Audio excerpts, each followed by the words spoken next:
I'm Blyth. I'm the Curator of Computing at the Science Museum.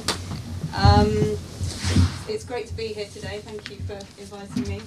This talk really came about because about 3 months ago we had a brainstorming event at the Science Museum where we invited some of the kind of key thinkers in computing technology, academics from computer science, computer web designers, the computer arts, a whole range of games designers, and other academics from sociology of technology. Just a really great group of people to kind of brainstorm what the gallery might be. And that was just one morning, a whole bunch of different ideas came about.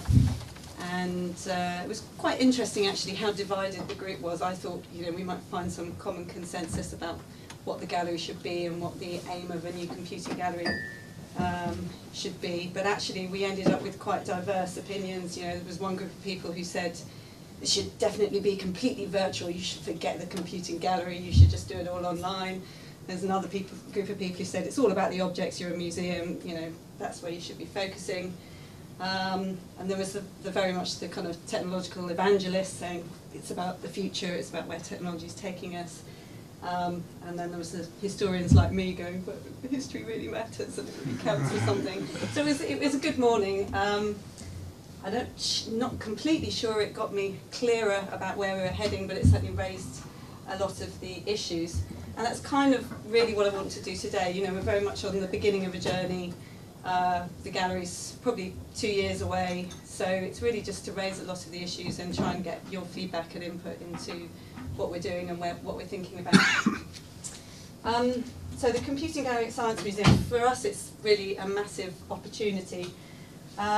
It's an opportunity in terms of engaging new audiences and engaging the audiences we already have. Computers influence every single one of our lives.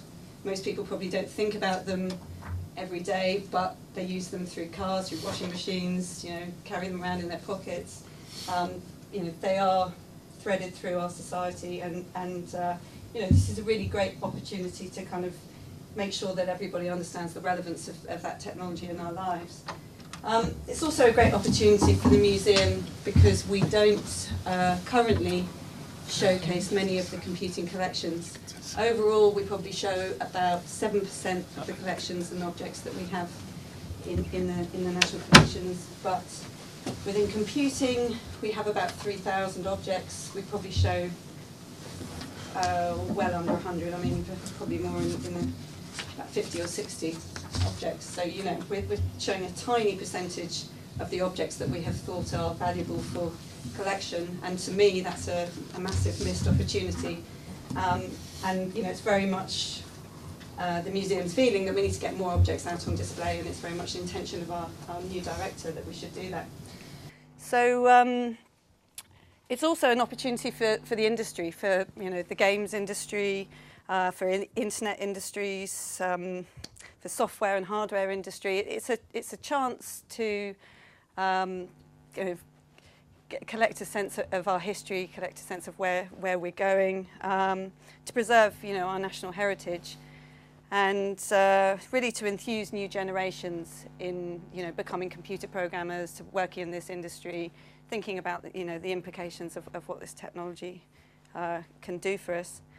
And if we get it right, it's a great opportunity for the public, because hopefully it will be fun and engaging and entertaining, and educate people about computing technology. So it's a great opportunity for that. But it does present a series of questions.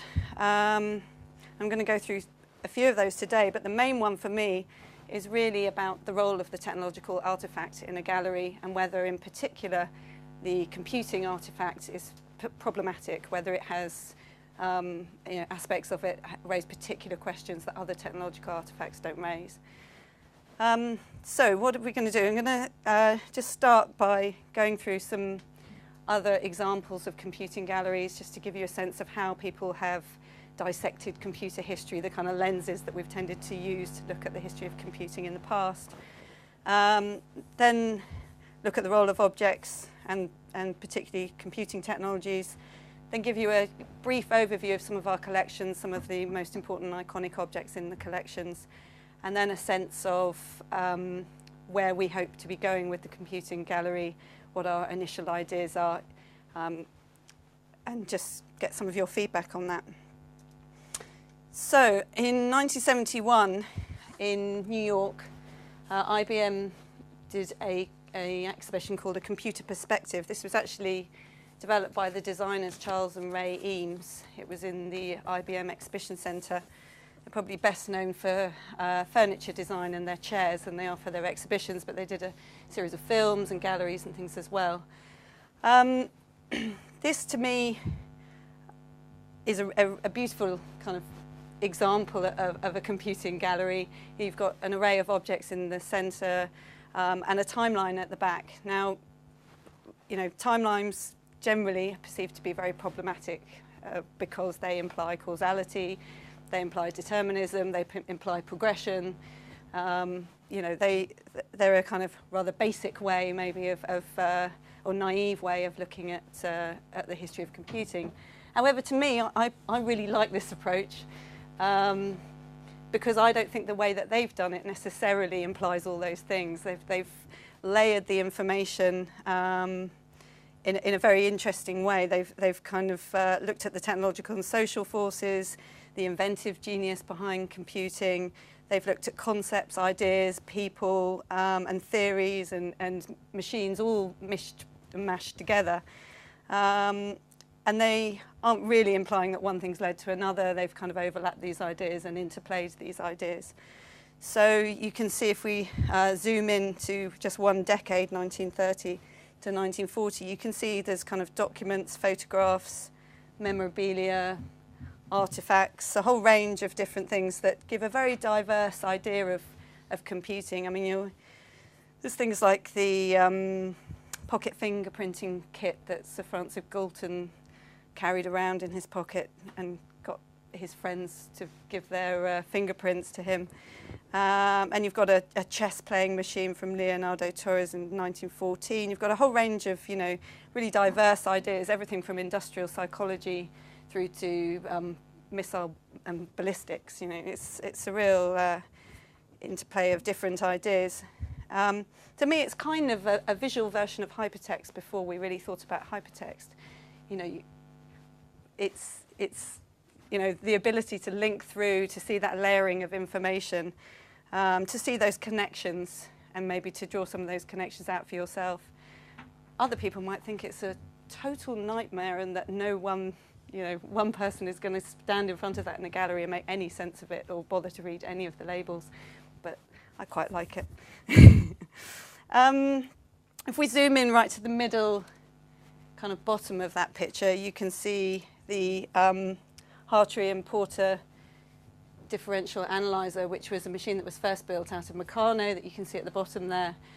And that's on display in the computing gallery as it currently stands in the Science Museum, as is the Manchester differential analyzer that they actually built, not out of Meccano. But that's beside the point. I just think it's a very interesting approach. Another example, this is the gallery at the Science Museum as it was done in 1975. It's called Computing Then and Now. And the plan of it was to kind of reflect computing and maths really at the same time. I guess it was from a different era when computers were perceived to have come out of tools for conducting maths. They were very much the tools of mathematicians. They weren't the devices for individuality, for creativity. They weren't the personal devices that we tend to think of today. It was really just at the cusp of the personal computer arriving. So there you have a terminal that you could actually come in and use. That was one of the key kind of draws of the gallery. And if we go to the picture of the gallery as it opened, this was on the opening day, there you can see the terminal that you could use yourselves. So you were invited to kind of meet a computer for the first time for members of the public who'd never met a computer before. Just looking at the map of the gallery, you've got the north side and the south side. What's interesting is that one side, the north side, was perceived to be the kind of analogue computing and more the maths area. The south side is the digital area of computing. So you're really dissecting computing history through a kind of technological classification. You've got your mini computers, you've got your computer stores, you've got the Babbage engines, differential analyzers, and there's a few areas where you're looking at iconic objects like the Pilot Ace computer developed by Turing. But you've got that kind of division through classification of type. A different example is something that we've just opened at the museum in, I think it was February this year. It's called Listening Post. It's an artwork. It's actually toured around the States and a few other places. Thanks to the Art Fund, we've now bought this version of Listening Post, so it's actually becoming an object within our collections, not just something that we're displaying at the museum temporarily. It's a kind of visual portrait, or a dynamic portrait of online communication. What it does is it samples text from real-time chat on the internet, real-time chat in bulletin boards, public bulletin boards, and it then puts those out as audio. So using a voice synthesizer, it plays those out. It is an artwork. It's, you know, it's not trying to necessarily explain the technology. But it's really taking an approach at looking at users, their usage, and the communication that's happening through the internet. I'll play you a little bit of the video just to give you a sense of what it is and how it works.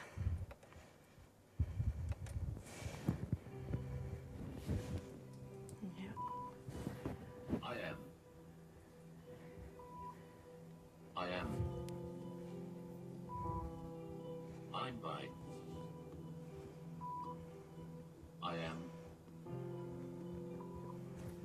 I'm off.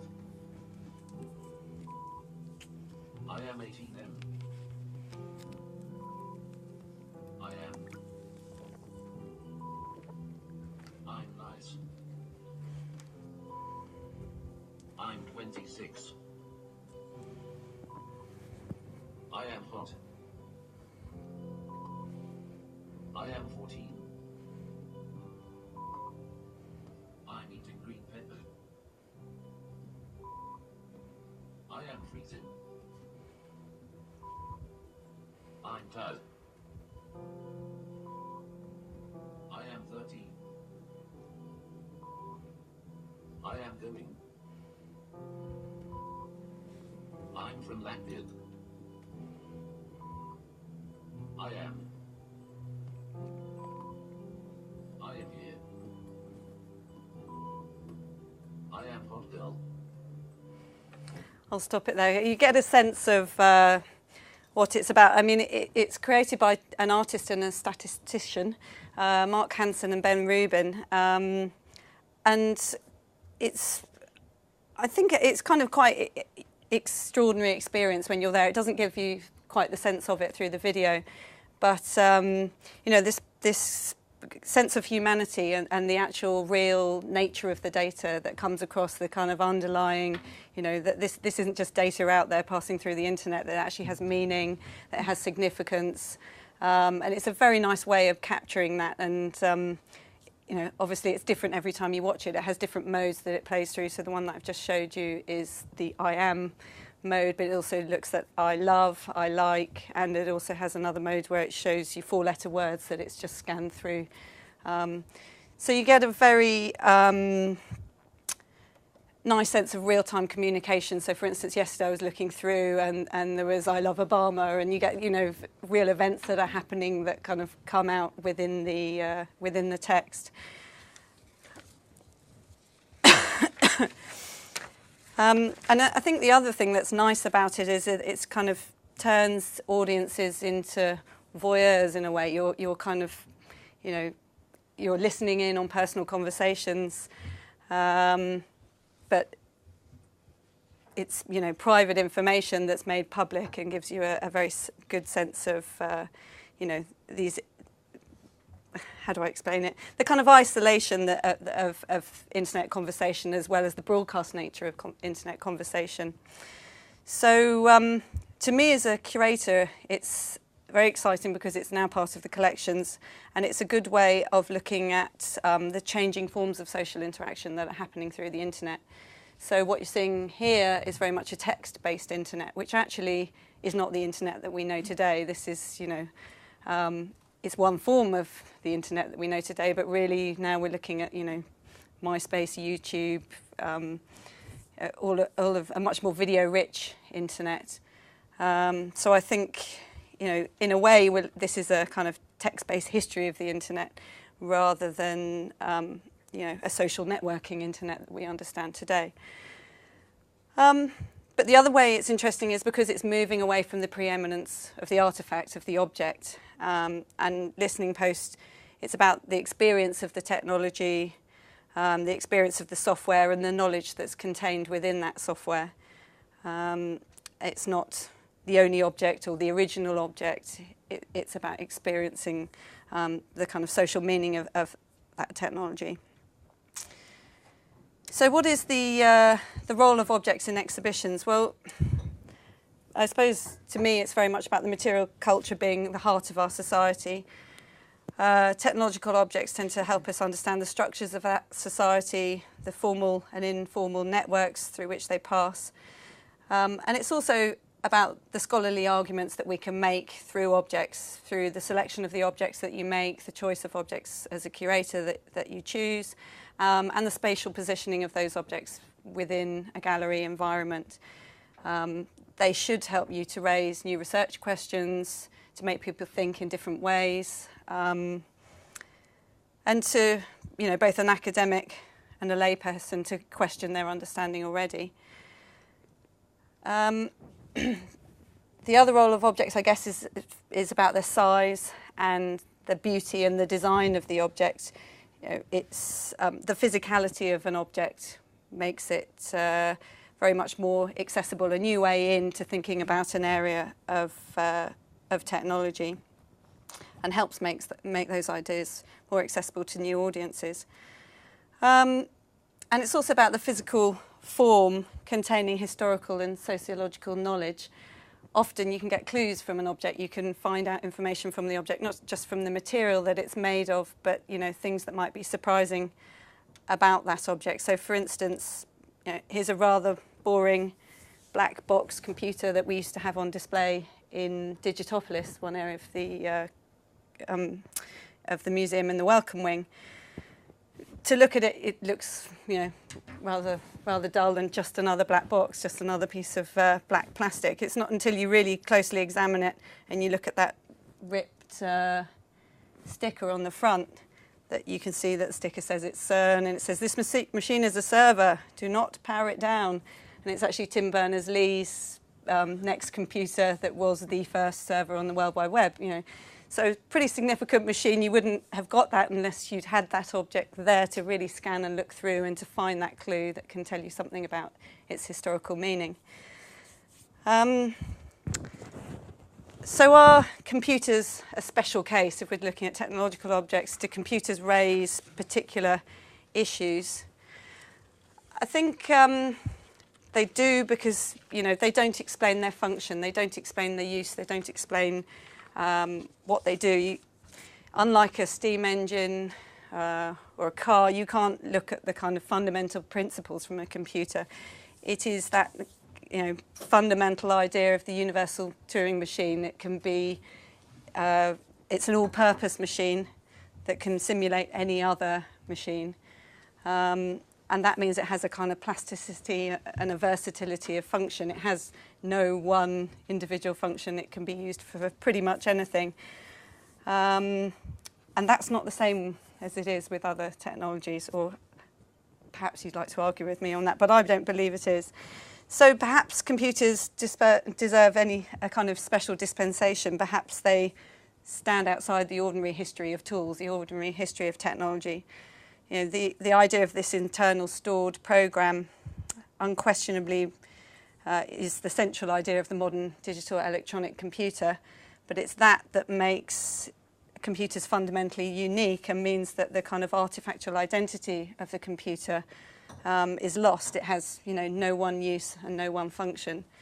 So, you know, that's one of the arguments I'd like to make. The other is about you know, computers being the ultimate black box technology. They really do hide their social lives, the networks that they embody, the societies that they represent. They are built to say, do not open me up, you know, don't mess around with me.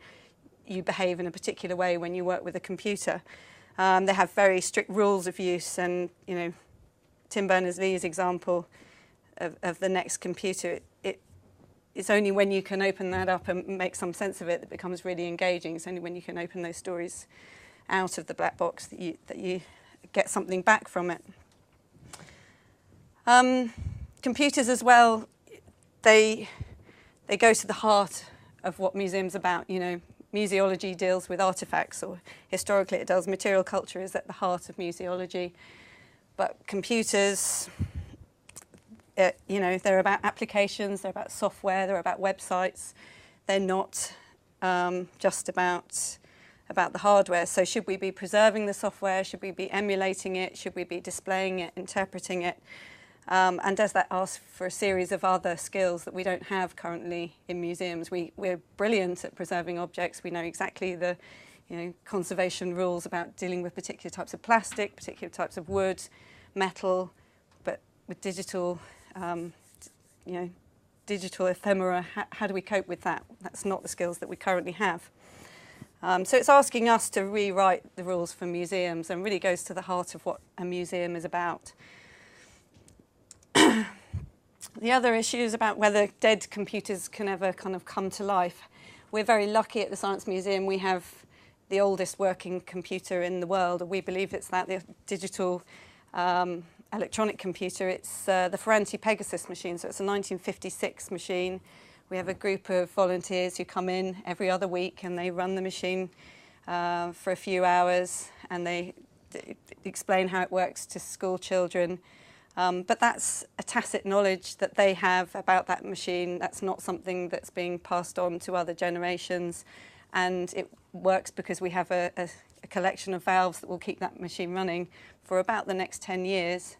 But beyond that, we can't necessarily hope to keep this computer running. So can we really hope to keep what are effectively dead machines alive through running them? It's also very expensive, and it relies on, you know, expertise of volunteers that we don't have. Perhaps we can achieve some of that through film, through archive, oral accounts, pictures, but is it the same as actually watching the machine running or knowing how to run that program and what it will do? and finally, for this bit, can we ever hope to capture capture the many narratives of computing? You know, computers are interpretively flexible. They have many different accounts, and what would be nice is to be able to capture some of those. Digital electronic computers have been around really since, you know, 1945. There's two generations of people who are alive, who can tell us those stories, and we ought to be acquiring those oral accounts so that we can relay that to future generations. We have a real opportunity now to capture that now. It won't be there for much longer. But it's also a great way of kind of engaging the audiences that we have, because these objects resonate directly with people. They're part of their lives and have been for the last 50 or so years.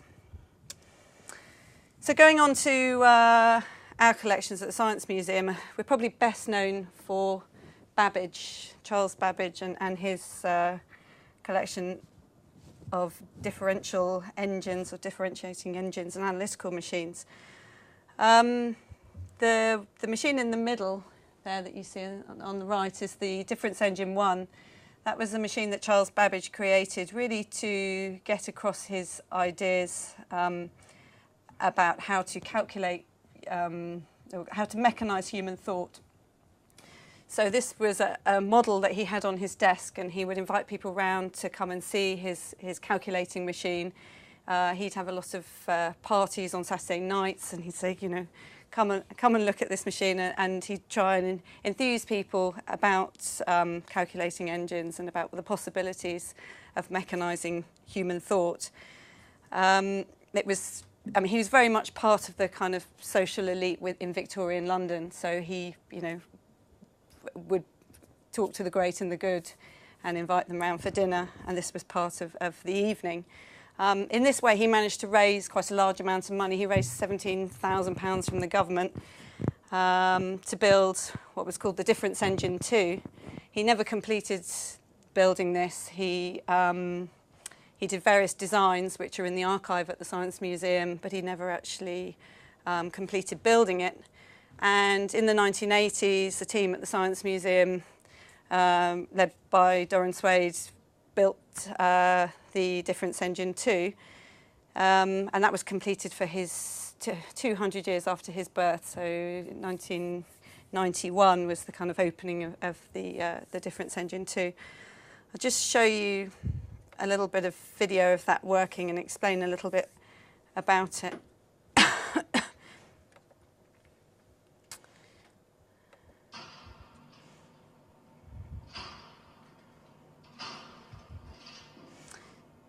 So for every 4 turns of the handle, you do 1 calculation. The machine works purely on addition.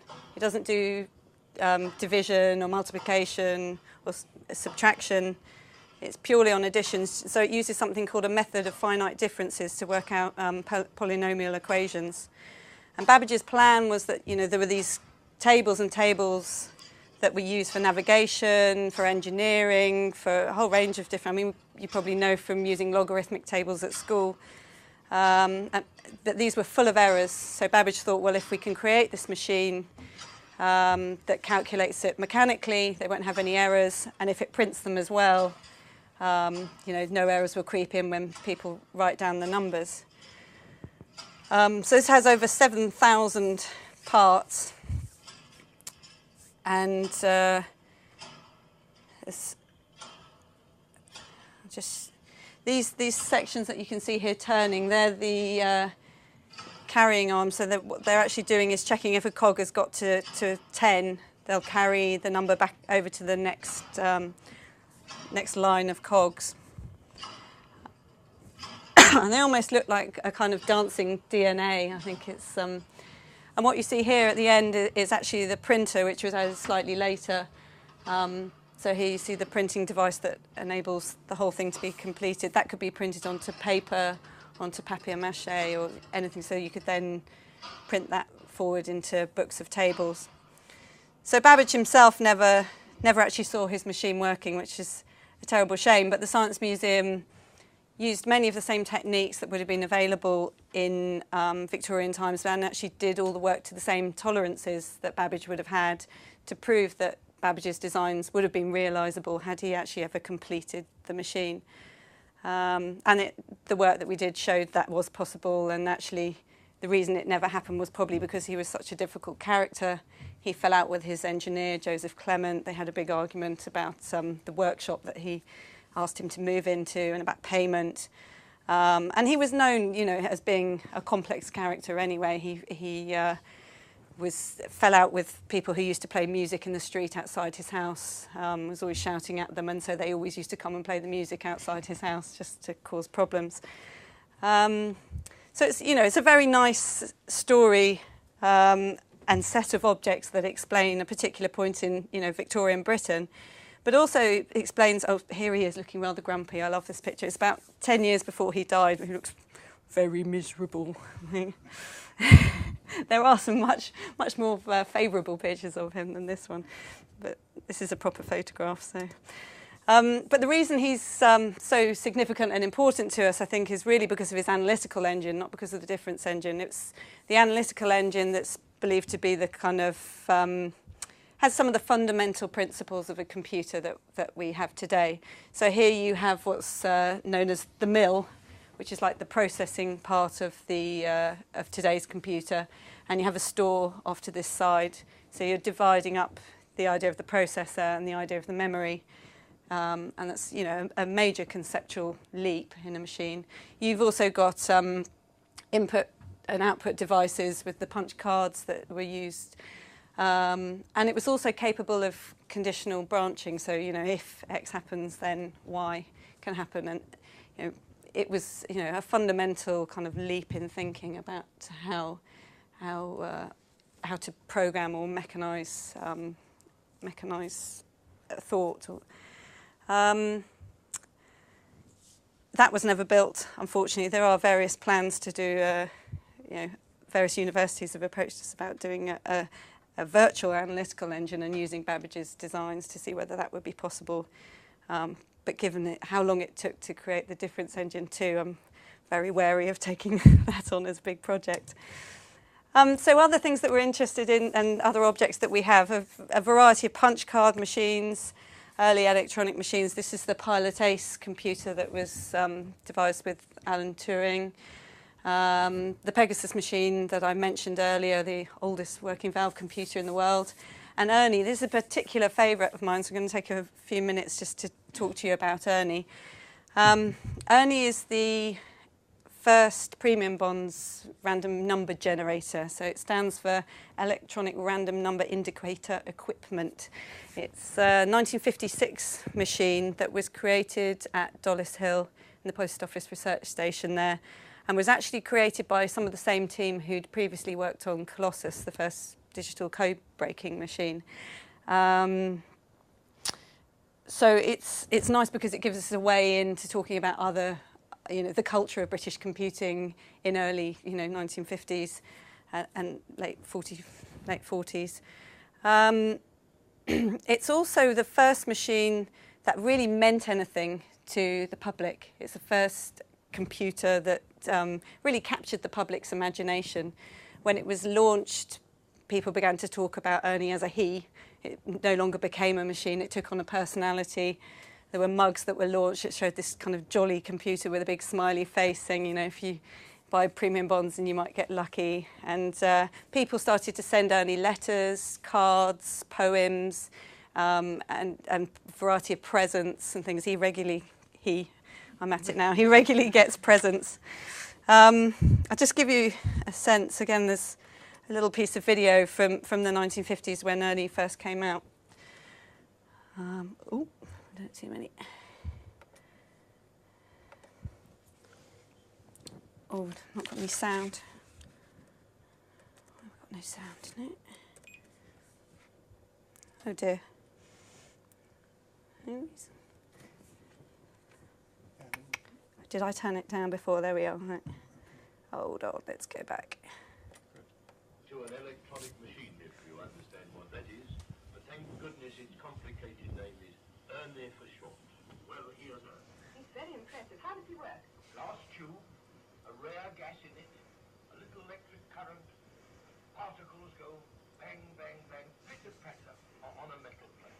And it's those pitter-patters on a metal plate that produce the number. That produces one number, that another. Ernie will have 9 of them, each producing a number quite at random, and that makes up the prize winner's number. But now, a very important point, Doctor. Is Ernie perfectly impartial? Yes, absolutely. No one can dangle Ernie, no one can cook the result. Science is untouchable in that little. Yeah, that's the harm of battering against the metal plate. Let's have a look. Ernie has spoken. The only voice that Ernie had. So you can see why I love Ernie, but it gets better because Ernie's gone on. Every 16 years a new Ernie's been launched. So in the 1972, Ernie 2 came along, and this is Ernie 2. It's a gold and purple machine. It has magnetic tape reels, but it had lace curtains that covered up the magnetic tape reels. And it was very much based on the James Bond Goldfinger films. It was of that kind of, technological height of belief in technology, I think, technological confidence. And then in 1988, Ernie 3 was launched, which is a totally different design. Actually, you can see this is the main part of the computer. So really, we're going down to a very basic, kind of rather boring home personal computer, but this great design around it, about it, more like a kind of game show feel. Very much Saturday night lottery kind of attitude to Ernie. And I think for me, Ernie kind of reflects a cultural signature of our times. You know, you can look at this piece of technology that's released every 16 years, and it reflects how our attitudes about computing and trust in computers now. So in 2004, Ernie 4 was launched, and all that was shown was the kind of guts of the machine and the motherboard. You know, so you've opened the whole thing up, and it's the kind of mysticism about this technology is no longer there. So other things we might expect to see in the computing gallery, just really quickly going to run through some of this. With calculators, it's just a great way of looking at how things have got faster and smaller and cheaper.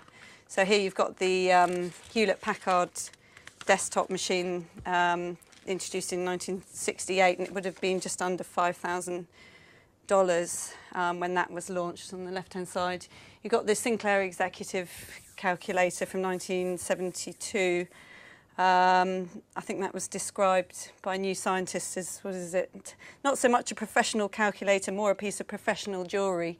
So you're beginning to see, you know, pocket devices that actually have, you know, a kind of social significance about who's owning them and what they mean to you as an individual.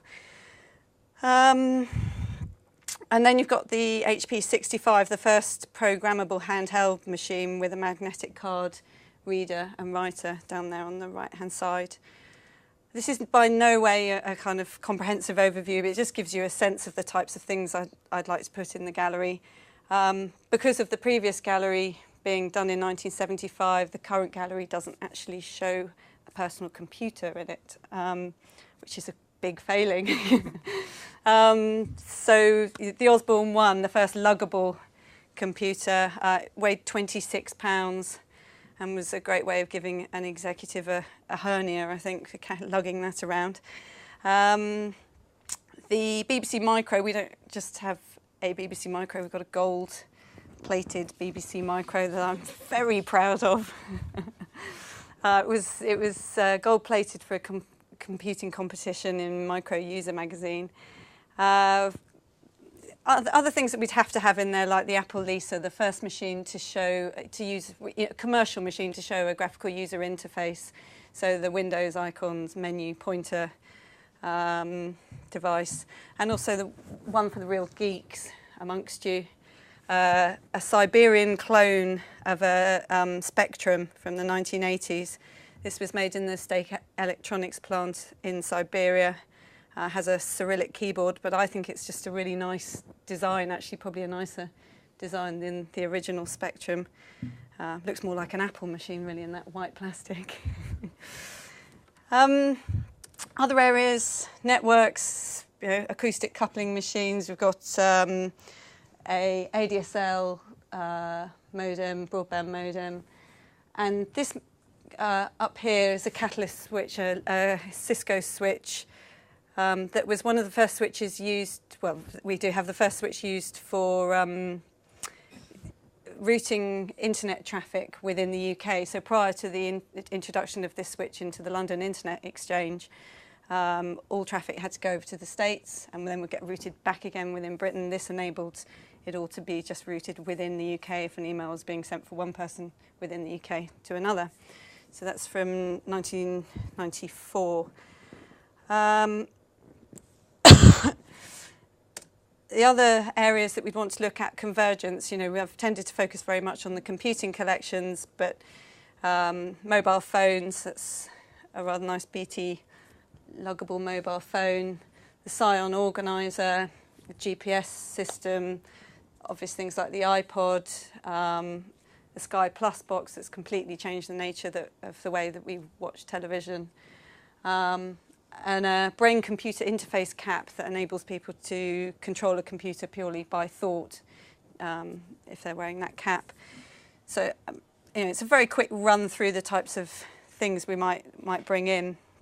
And entertainment and games, another crucial area, you know, Pong and the Atari VCS, the Little Professor computer game that taught kids how to, you know, do maths, but as a game. And And then things like the Xbox and Guitar Hero that you play on the PlayStation today, looking at how gaming is moving out of the console and into a more kind of physical environment. So what kind of approach would we take in the Science Museum's gallery? Well, I think it really has to be a physical gallery that showcases the unique collections. You know, we do have a preeminent collection, and this is really an opportunity to bring that out. But it's also a place for us to do more than just showcase a collection. It's actually about creating a place for audiences to come in and perform their own understanding of computing and you know, to make it their space. So as part of that, we'd want to do a virtual gallery that really utilises the web as a conversation. You know, the virtual gallery has to be as important as the physical gallery. That's not true for many of the galleries that we create at the moment. We always do a website, but it tends to be, you know, an add-on to the physical gallery that we've created. For this one, we want to make the virtual gallery really, you know, a significant space, so that you're asking people to engage with the gallery before they come to the museum, and after they've been to the museum if they want to. The way we see of doing that and of bringing the two things together is through this interactive timeline. So this would be a kind of dramatic visual mechanism that enables people to drill down into information, video, film, further layers of content, whilst it also embodies and showcases the potential of computing technology. So the way I see it is almost a bit like a modern day version of the Eames timeline, where you have, you know, clusters of objects around particular thematic areas, but you also have this multi-touch, multi-user screen along the back where you're enabling people to pull information down that they're interested in. So that might be information that other visitors have added, that might be information that other people have added through the website, but that might be curatorially led information that gives you, you know, video that you didn't know existed about the BBC Micro or about Ernie. So it's just a way of giving people the choice to drill into more information if they want to know more. We also have a plan that might be a bookable space. So if you have a group of school kids coming in who've done some work particularly in their classroom, you know, on the history of computing, they could come in and view that in the gallery. So it's not just, you know, something that they've given to us, but actually a performance space where they come in and talk about their work and review that work on this timeline. Whether that's technologically possible or whether it would really work, I don't know, but that's the ambition that we'd like to have. So you're changing the nature of the space that you've created. It's not just for us to showcase stuff to them, but for people to give us something back and make the space theirs and be active within that space. The kind of 6 themes that we've been grappling with are speed, conflict, play, mind, liberation, and connectivity. I'll go through these quickly. I can go into more detail about them. They'll probably all end up being thrown out anyway in the next year or so, but you know, it's a good starting point, I think. Speed, because it's interesting to look at, you know, the way that computers have changed, the speed at what we can do, the way we do calculations and process information. But really, you know, has that actually changed the way that our lives have? Does that reflect the change in our lives? Does that reflect our ability to actually get things done more quickly? So yes, you have Moore's law that says, you know, every 18 months the number of transistors doubles, but has that actually meant that the way that we do work is faster and faster, or has that just meant that we have more and more bulky software? Just to kind of question that idea about faster, quicker, cheaper. Then the idea of conflict. Computing technology has tended to develop around times of conflict. You know, you've got Colossus in World War II, global positioning systems during the Iraq War. There's a number of different examples that you can pull out during times of conflict. But they also, computers are interesting if you look at them as representations of metaphors and political icons during times of conflict. So things like the Russian supercomputer, the Besem 6 that we have in store, you know, the implications of that and what it signified during the Cold War. It would be nice to bring that out and have some discussion around that. Mind. This isn't just AI and biological computing and looking into the future. It's actually looking kind of further back to things like Babbage. You know, how do you conceptualize, how do you make that fundamental leap about how a computer works, and is that based on our understanding of how a brain works? Or likewise, you know, have we understood how our brain works in terms of the mechanization instead of our conceptual models of machines at the time. Play. I think we've kind of talked about play as an easy way in to a lot of kids who might be interested in computing. It's also nice that the first digital electronic machine, the Nimrod, the Ferranti Nimrod, that was shown during the Festival of Britain in 1951, that played a game called Nim, was shown at the Science Museum, so we want to kind of bring that out. And also to look at some of the animated characters that you can discuss, so, you know, Lara Croft, or, you know, significant games like Elite that show a kind of change in computing culture. And liberation. I mean, to me, one of the kind of fundamental things of computing has always been this idea that they'll create a paperless office, that, you know, they'll give us more free time, that, you know, life will be better if we use computers. And it's really to question that idea and question that sense that, you know, computers are giving us this sense of creativity. So, you know, that's really the home personal computer and the rhetoric of the 1970s. And in today with things like the iPod and the iTouch and the iPhone, you know, it's very much what Apple plays on, I think.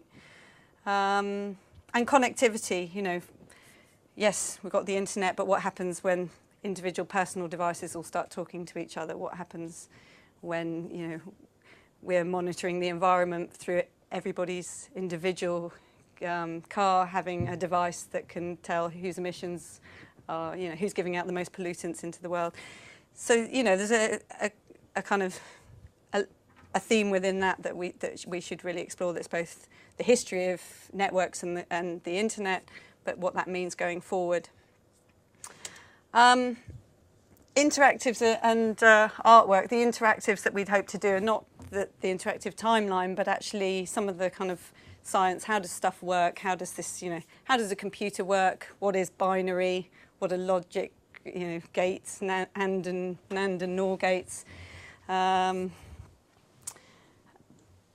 really a kind of chance to unpack some of those things. So you might, the kind of things we've looked at are, you know, when you pick up your phone and make a mobile phone call, how does that phone then find the number that you're calling? How does that work? You know, how does the network of cells work? How does that, you know, complex ideas to try and get across, but perhaps through a series of interactives, we can explore some of those things that we all just take for granted and very few people actually think about how a computer works. We might be able to unpack some of that.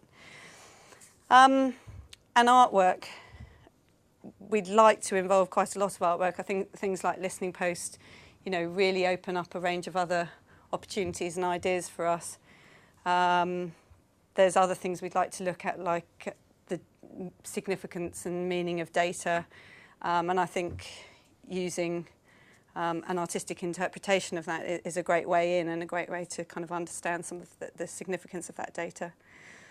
So kind of my questions for you are, how should we do it this time? Do you think we're on the right line? I mean, it's very, very quick overview. But we've kind of set out on this journey, and, you know, it's across many different disciplines. It's really, you know, sociology of technology, it's museum studies, it's you know, history of computing, and it has to involve, you know, industry and a lot of technological evangelists. So, you know, give me your feedback about where you would like to see it going, because, you know, it's not the Science Museum's gallery, it's a public gallery. How long is it going to be static? How long is it going to be static? Is it going to be like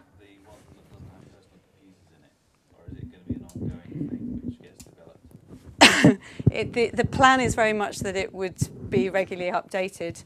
The issue with all of that is always funding. That's why the gallery that we have now is the gallery from 1975, effectively. I mean, there's been some changes since then, but the backbone of it is that gallery.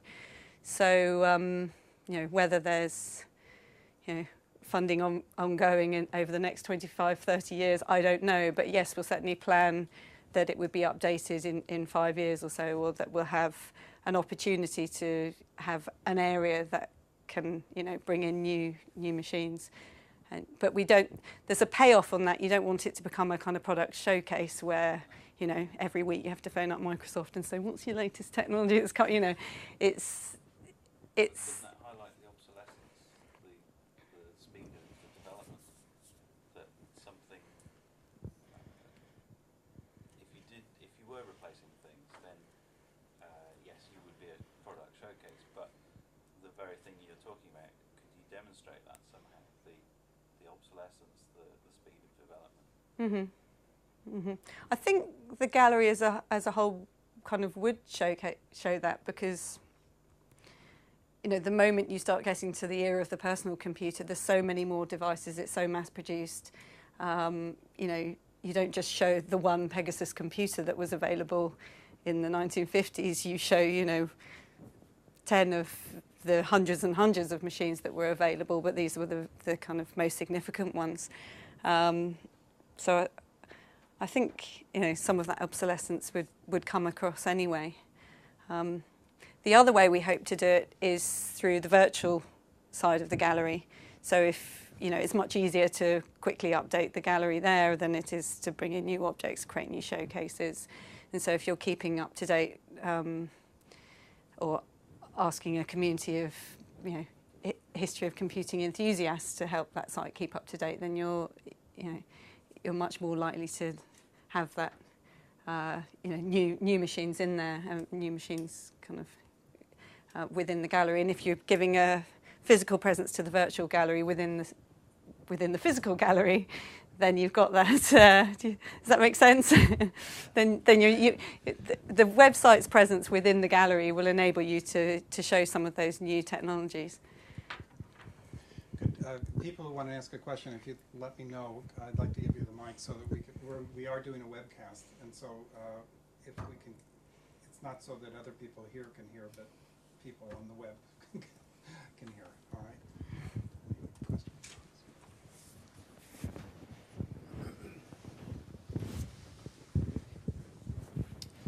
You raised the question of should you be showing the hardware or should you be showing the software? I've often come down to the existing gallery and stood admiring Babbage's difference engine, and it's a beautiful piece of sculpture, as it is. But particularly when it's running. Well, seeing the video is quite different. Seeing it in action, and I think to appreciate some parts of computing, about computer programs, you need to. I mean, that's pretty much lacking from what's there at the moment, and I'd like to see something about that. There's so the Computer History Museum in San Francisco with Grady Booch is doing this big study into software architectures, and he's going around and collecting iconic programs like MacPaint and so on, and mining information out of the brains of the people who wrote these things while they're still alive. And I think that's an extremely important exercise. Yeah. And, I'd encourage you to try and get something about the dynamic as well as the static aspect of. We do have a archive of software. It goes back way further. Goes back to machines like Pilot Ace, where it's all handwritten, symbolic programming. So it's we do have the fundamental beginnings of a software archive. We got some of the first Windows and early Excel and all of those kind of programs. But the issue is, we have those, but we treat them as objects. We put them in the store. We have no way of emulating them. We don't know actually whether those disks will run in another 10 years' time. I don't actually know whether they still run now, or whether we'll have the hardware to run them on. And what we really need to do is set up a kind of group of enthusiasts who are keen to try and keep this stuff running, particularly for British software, I think, because the Computer History Museum will be very good at doing that for the States, but they won't necessarily have the same perspective as us. You know, they won't be interested in games like Elite because that was something for the BBC Micro, you know, they wouldn't necessarily capture that. So, you know, what I'd like to do is set up a group that was particularly interested in software and keeping that alive in whatever way we can, be that through oral accounts of the people who created it, or be that through emulating it, or Right, so emulations, for example. yeah. But I think it has to be, for me, it has to be done through volunteer groups because it's me, you know, in the site. I mean, yes, you know, there's an assistant curator for a group of us, but you know, it's enough taking on the history of computing without actually taking on, you know, areas like that as well. The Computer History Museum are kind of lucky in that I think they've got 10 people who work in terms of content and curatorial side. They, you know, that's quite a big group actually.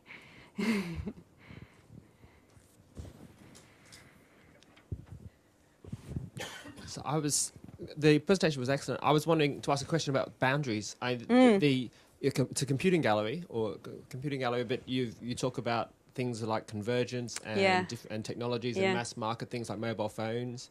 And I wondered whether you'd tell us about what kind of boundaries you I mean, are you going to talk about social networking, going to display websites where people interact on Facebook and stuff? It's a big issue. I mean, it's a good question because you know, computing technology doesn't sit neatly within one area. It's getting, you know, it influences everything. We're doing a large exhibition on climate change at the moment, and computing is absolutely fundamental to modelling climate change. You know, it seems to be relevant for everything that we do at the moment, and I think that's not going to stop. That's only going to increase. But again, as a museum, we've tended to have very clear collections. So we have a telecommunications collection, you know, we have a computing and data processing collection.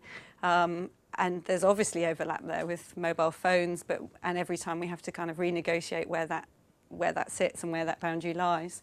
We're also part of the National Museums of Science and Industry family is the National Media Museum, and they're also interested in the internet as media. You know, so again, there's another boundary there. You know, who acquires the internet? How do you start kind of negotiating those boundaries? But I mean, it's kind of easier to negotiate through artifacts than it is when you start looking at web pages and software and, you know, those.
One was the audience in terms of, and like whether children would even take computing for granted, such that why would they want to go see? I mean, why would they even want to see do you have any sense of how different audiences react to?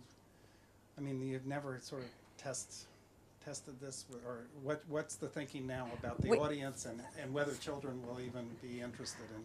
I haven't tested these ideas as part of developing the gallery. We would definitely test it all the way along. No gallery would, you know, we have a big audience research and evaluation team, and they would be involved the whole way through.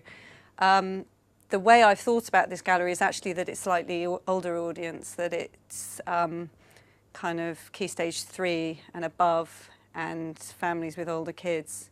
It's not aiming at many of the primary schools that come to the Science Museum. That's the role of things like Launchpad and other areas of the museum. So it's a space that's specifically for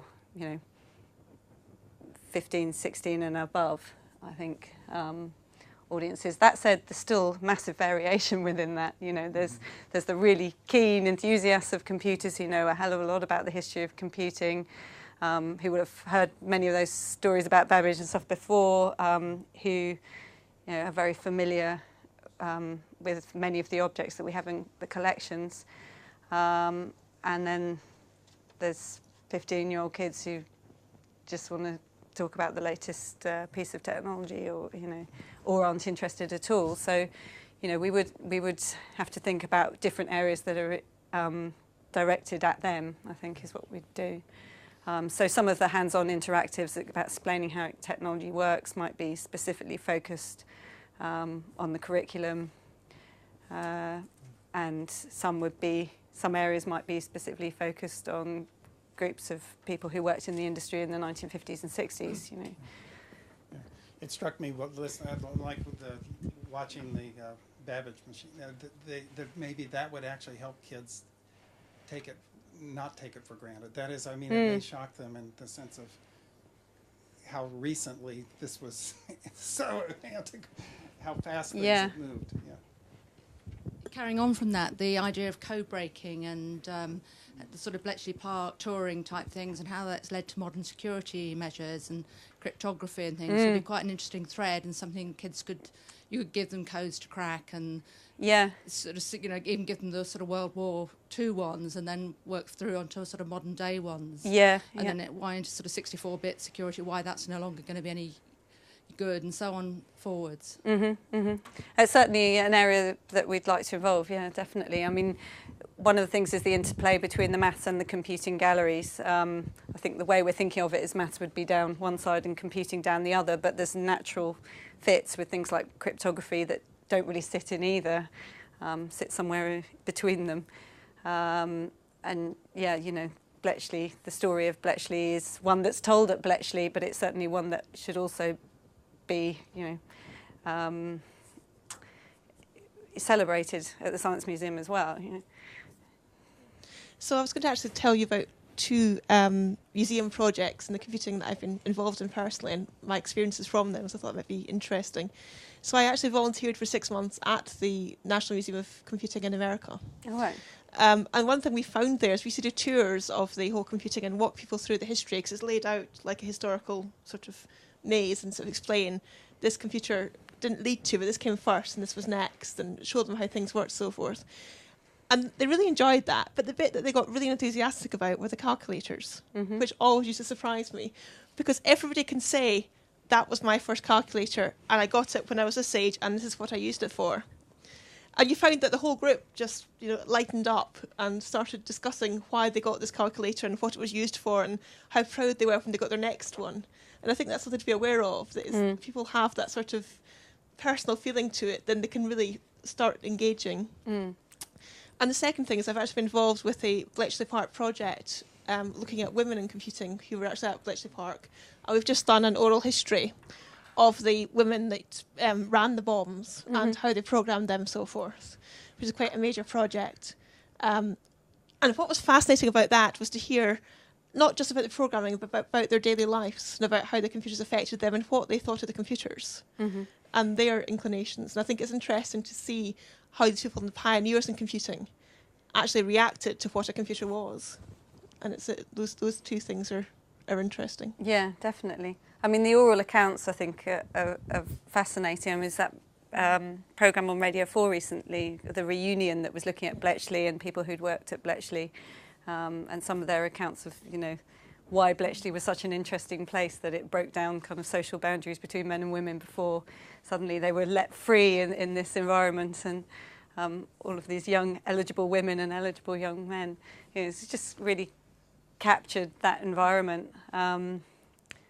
It's definitely something we should do more of, and I'm very keen on capturing more of those stories about women in computing, because it's simply not true that there are no histories of women in computing. I mean, the same ones are always rolled out, like Ada Lovelace and Bletchley, but there's plenty more if you actually get talking to people. There's plenty of women who've worked in the industry. Perhaps they weren't the innovators who, developed the machines, but they certainly used them on a day-to-day basis.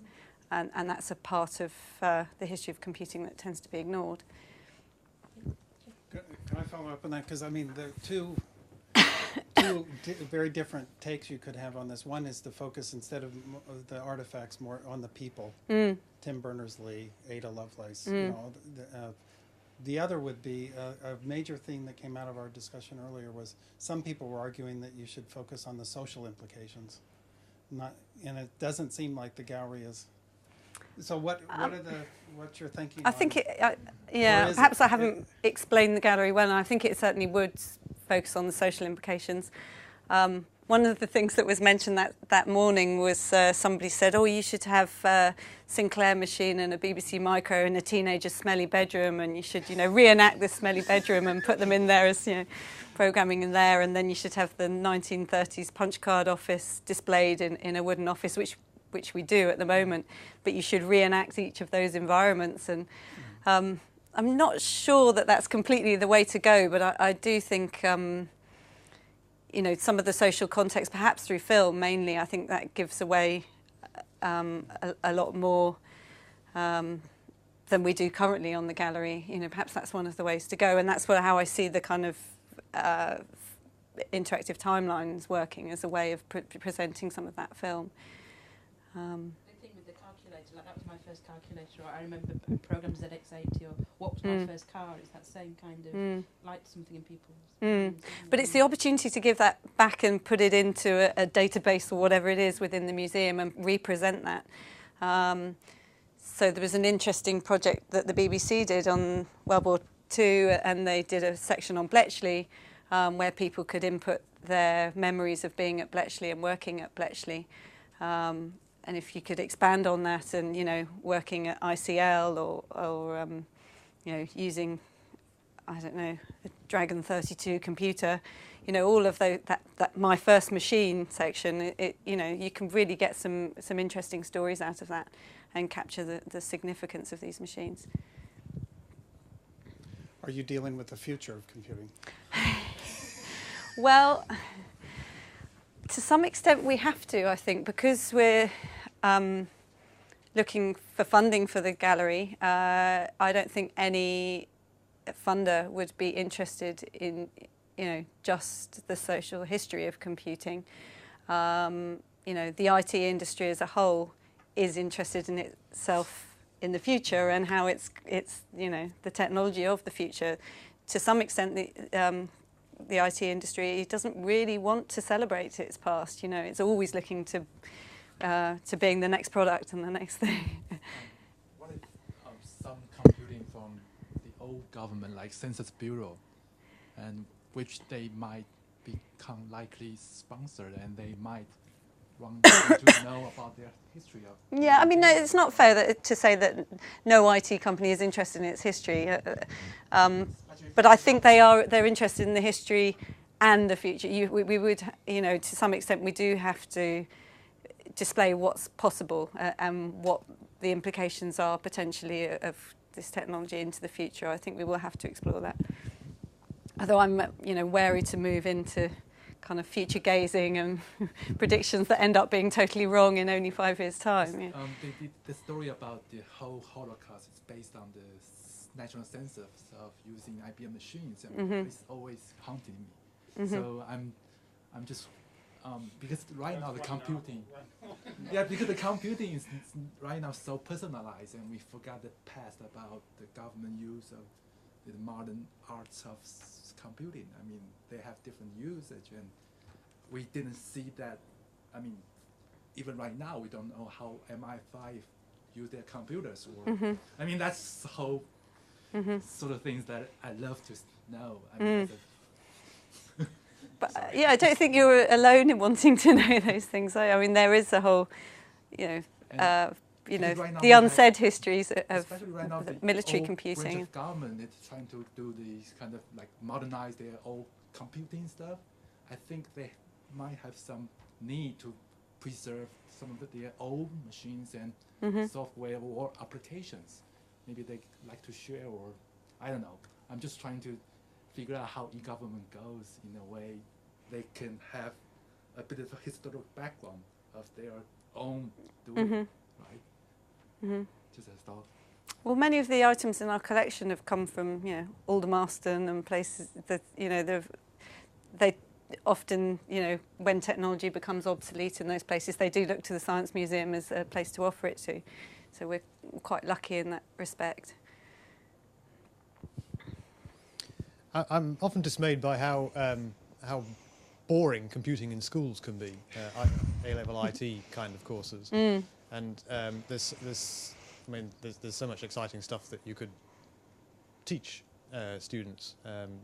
They have entirely the wrong idea of what computer science is about as a subject to study, and they think it's just about learning to use word processors and PowerPoint presentations and so on. One of the things that seems fundamental about computing is the digital versus analog thing, and it's not just in computing, of course. So DNA is digital, and I mean the suggestion that physical reality is fundamentally digital, and the analog bits we see are emergent from that. And I wonder if that's a possible theme or section. I mean,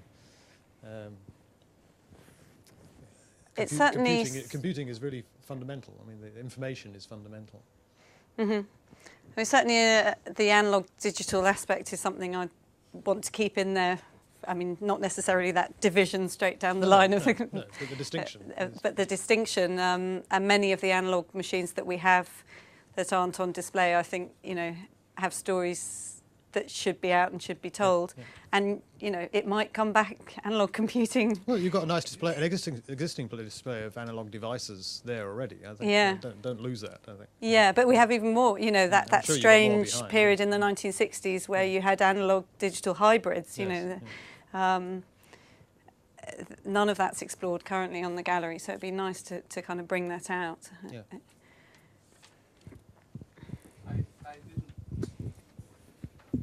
I didn't hear you mention anything about languages, and I wonder what are your thoughts about presenting languages in a museum like this? I guess I didn't mention it. Yeah, no, you're completely right to raise it, but I didn't mention it because we haven't really thought that much about it. I guess the hard thing is, how do you present that kind of information to a layperson? It's quite complex ideas to start looking at different forms of language and different forms of computer programming. But it is, yeah, you're right, it's an area that's currently missing. Even just to explore what a program is and how you could change a computer program, or, you know, that's one element that we haven't kind of discussed. I think there's films of logo, the use of logo and controlling a turtle. It might be somewhat historical, but also give a sense of programming and with kids controlling this kind of thing. Or actually to get them doing that within the gallery. I really enjoyed your talk, and it got me processing an experience I had in a museum some years ago. I was in San Jose, California, at the City Museum there, which bills itself as a very interactive museum because it's in the middle of the Silicon Valley. And when I went to this museum, I found that the displays were surrounded by gangs of ravening 11-year-olds who, you know, were pounding away, you know, on the displays and the buttons, and then rushing off to the next display. And it occurred to me that you know, I wish that they would just stand back and look, but that wasn't what the displays were for. It had been conceived to be interactive, and it occurred to me that digital culture is radically individualized, and to have that physically realized in a public space can be kind of unattractive, you know, sometimes, you know, and problematic, because, you know, in a museum like that, only the most aggressive of us, you Get know, to the or front get and- to experience the museum. And so unless you're willing to go in there and tangle with these 11-year-olds to compete with them to get to the displays, then you really are just kind of standing back looking at other people doing something. you Yeah, know. yeah. And so I wondered, you know, like the difference engine or the listening post were clearly things you could stand back and look at. They were public spectacles. They were aesthetic, you know, in a kind of group. But it seems like a lot of technology is really meant to be hands-on. Yeah. How do you negotiate that dilemma? I think the way we do it at the moment is by creating those different kinds of spaces. So we do have a lot of hands-on stuff that's you and a screen. You know, you'll find that in the welcome wing. You'll find that in parts of the new launch pad. But then there's also galleries that are purely about objects and standing back and looking at them. The way I see the computing gallery of the future working is to create different kinds of space and different kinds of forms of interaction. And to me, one of the crucial things is this, you know, public performance that actually, some of it might be just you and the screen, but some of it's about you as a group. You know, it might not be the people that you even came with, but the fact that those other people are there in the museum at the same time as you, looking at that object or looking at listening post, or, you know, experiencing that at the same time as you, it does create a different kind of, you know, social way of understanding it, doesn't it? It's, you know, it creates a different way of talking about it and some other kind of way of looking at that technology. So I think, you know, I think it's important to use all the different ways you can of engaging people. Some kids do just want to run through and, you know, press the buttons and try everything out. There's not anything necessarily wrong with that if they're getting something back from that, but, you know, we need to appeal in different ways to different audiences. And, you know, a lot of grandparents who come with those kids probably will never particularly want to touch those buttons. You know, they might be looking at something else next to it that gives them something that works for them. You know. So hopefully we'll manage to pull it off. But it's difficult, you know, that interplay between interactive galleries and object galleries is a difficult one. How you make a cell phone into a public spectacle? Well, I think you can. I mean, one of the things we've been kind of thinking about is, I don't know if you're familiar with things like Flickr, where you've got, you know, real-time data that's going up there into the website of, you know, real events, real pictures that are happening now. If you could create that into a space where people can not only send a picture real time from their mobile phone, but also look at, you know, the most common photos that are happening right now, as there happens to be, I don't know what a good example is, but, you know, there's a real event happening, you know, Camden town is burning down, and there's a real event happening there now. Lots of people are sending in pictures of Camden. So you can see that newsworthy event happening within the computing gallery, but you could also be sending in pictures of you standing next to the Babbage engine. You know, you might be able to create a kind of space where that data is significant and you can get a sense of, you know, what's happening around you at the same time. I mean, it's a vague idea at the moment, but it's how to, you know, how to bring some of those, you know, social spaces into the public space and create that into a kind of performance environment where people can add to it. That makes sense to you? I was thinking about the same issue of individuality and the public space, and I was wondering about something that you just said there, that it happens more in art galleries, I think, but typically you have your audio guide that you can either pay for or you're given.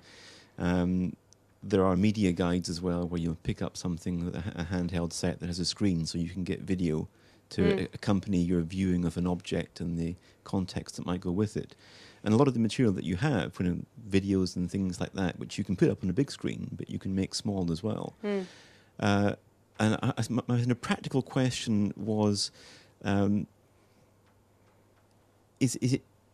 We're almost at the point where you'll be able to get a podcast, you know, onto your mobile, and when you're in a gallery, but maybe it isn't quite robust as a technology yet. When you were saying you could upload a photo that you've taken onto Flickr and then somehow have that as part of the shared experience, but as a way of a more interactive way of using some handheld thing that you could be given, and then you have to retrieve as a museum at the end of the visit.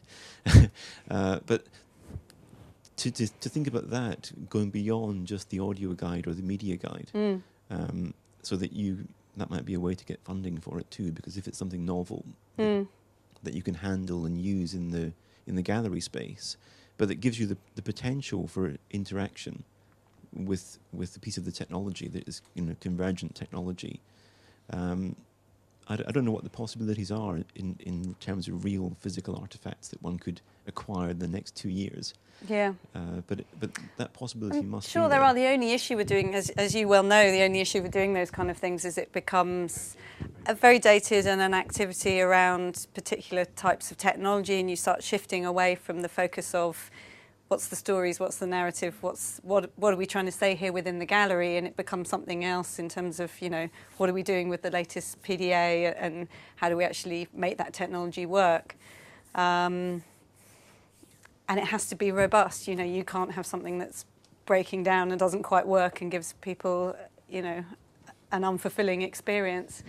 They don't come to the Science Museum to go, what's this, stupid PDA that's still not downloading something, and it's got to work, and it's got to work for every single visitor, and that's 2.6 million visitors a year. That's whew, so.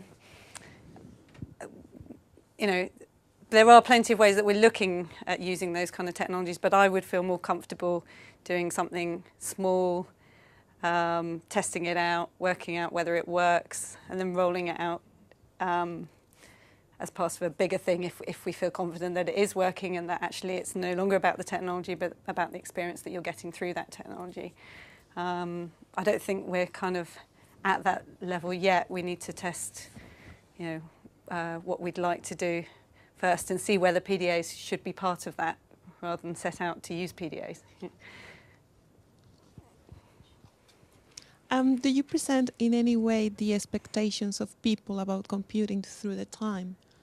I mean, the movies a long time ago expecting something about computing at this stage, and what different generations along the time are expecting about computing.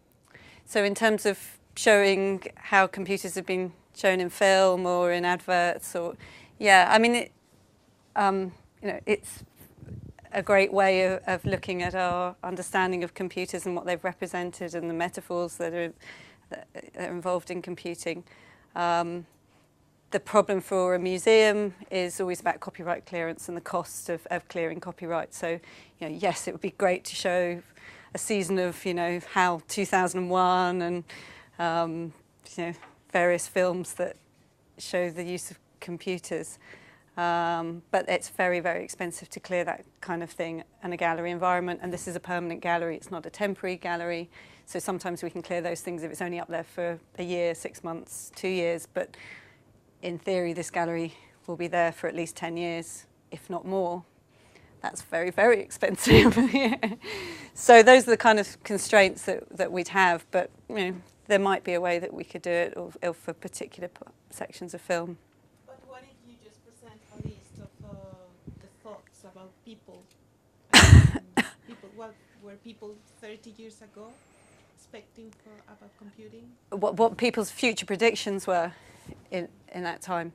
What kids are expecting in 30 years' time in the future. It would be nice. I'm not aware that there is. How do we find out exactly what people were expecting 30 years ago? I mean, I'm trying to think of how you'd capture that information. Do you look at, the home of the future and various... The movies or the interviews or whatever. Well, just to capture it in text rather than actually show the movie. There certainly are some famous famous predictions about computing. Yeah. They could be part of your there'll only ever be 8 computers in the world. Or yes.